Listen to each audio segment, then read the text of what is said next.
आश्वासन और वचन थे 2019-20 के लिखित वचन हैं, तो वो क्यों उससे पीछे हटे, कहीं जवाब नहीं दिया। इसलिए हम सोच रहे हैं या तो देरी है, अंधेर नहीं है।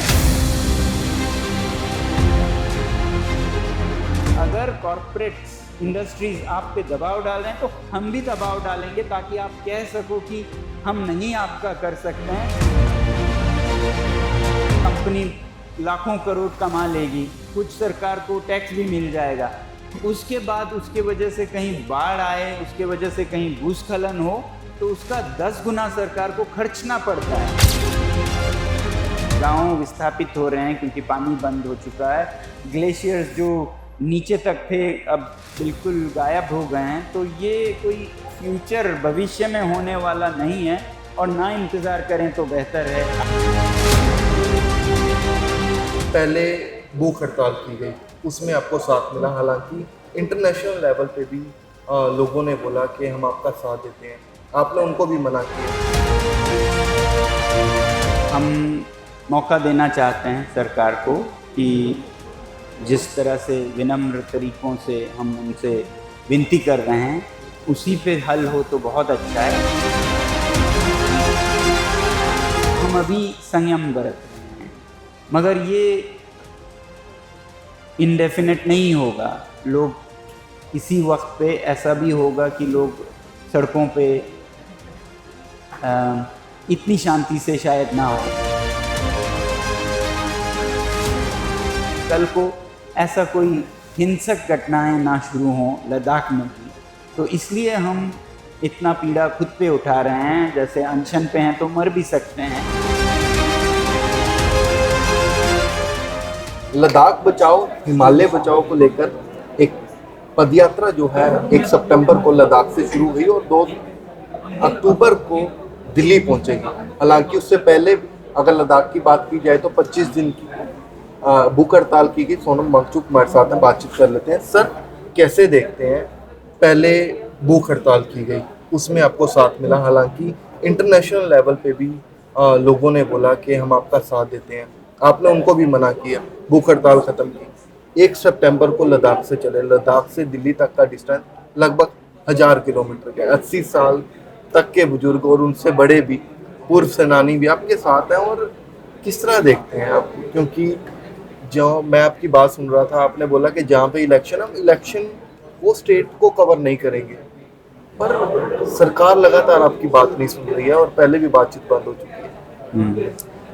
जी, तो हम बहुत जल्दी में भी नहीं हैं।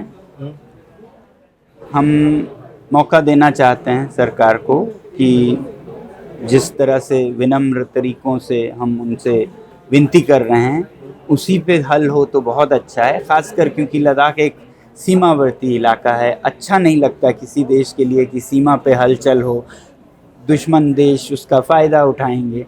तो हम अभी संयम बरत रहे हैं, मगर ये इंडेफिनिट नहीं होगा। लोग किसी वक्त पे ऐसा भी होगा कि लोग सड़कों पे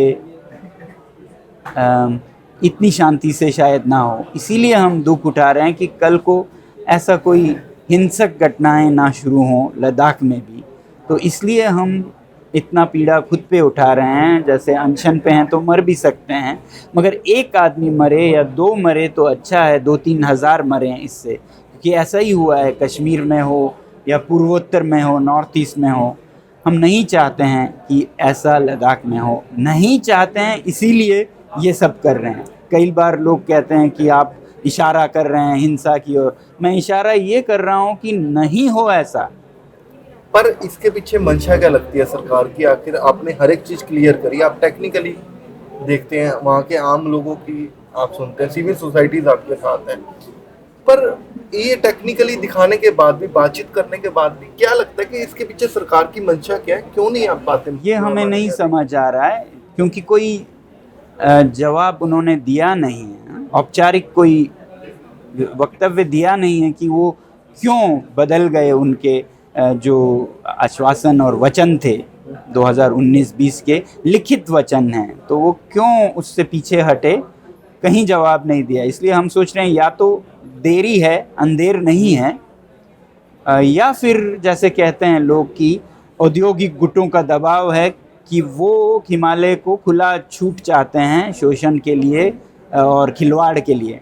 तो अगर ऐसा है तो फिर हमारा उत्तर ये है कि अगर एक तरफ से सरकार पे दबाव है तो दूसरी तरफ से भी उतना ही दबाव हो, फिजिक्स में कहते हैं इक्वल एंड ऑपोजिट रिएक्शन, वो हो तो फिर एक बार वो संतुलित निर्णय ले पाएंगे। तो हम एक तरह से उनको मदद कर रहे हैं कि अगर कॉरपोरेट्स इंडस्ट्रीज आप पे दबाव डाल रहे हैं तो हम भी दबाव डालेंगे, ताकि आप कह सको कि हम नहीं आपका कर सकते हैं, क्योंकि देखो जनता बेहाल है, यहाँ सीमा पे बुरा हाल हो सकता है। पर एक तरफ बड़ी इंडस्ट्रीज को, कॉर्पोरेट्स को विकास का नाम भी दिया जाता है। कितना इफेक्ट लद्दाख को होने वाला है इस बड़ी इंडस्ट्री से लेकर, क्योंकि बताया जा रहा है कि बड़े प्लांट्स लगने शुरू हो चुके हैं और काम भी उनका शुरू हो चुका है वहाँ पर। ये निर्भर करता है कितने टाइम स्केल पे आप देखते हैं। 5 सालों में तो एक कंपनी लाखों करोड़ कमा लेगी, कुछ सरकार को टैक्स भी मिल जाएगा। उसके बाद उसके वजह से कहीं बाढ़ आए, उसके वजह से कहीं भूस्खलन हो, तो उसका 10 गुना सरकार को खर्चना पड़ता है। मगर दुर्भाग्य की बात है कि वो पैसे उस कंपनी से नहीं आएंगे, वो आपके टैक्स से आएंगे। तो आपका टैक्स इन कंपनियों के गलतियों को दबाने में जाता है। तो लद्दाख जैसे पानी का बोलते हैं पंजाब में कि 20 साल के बाद पंजाब में पीने लायक पानी नहीं बचेगा, लद्दाख में अगर ऐसे ही चलता रहा तो कितने टाइम तक लद्दाख में क्या क्या दिक्कत परेशानियां आ सकती हैं? शुरू हो चुकी हैं, ऐसा कोई इंतज़ार करने की ज़रूरत नहीं है। गांव विस्थापित हो रहे हैं क्योंकि पानी बंद हो चुका है। ग्लेशियर्स जो नीचे तक थे अब बिल्कुल गायब हो गए हैं। तो ये कोई फ्यूचर भविष्य में होने वाला नहीं है, और ना इंतज़ार करें तो बेहतर है। आज कल का काम आज करो। आपके Thank साथ you. यंगस्टर्स हैं, और आखिरी सवाल है मेरा, यंगस्टर्स हैं और वो भी बोलते नजर आए कि जॉब्स को लेकर, क्योंकि आप उनसे पूछिएगा, आप उनसे ठीक है।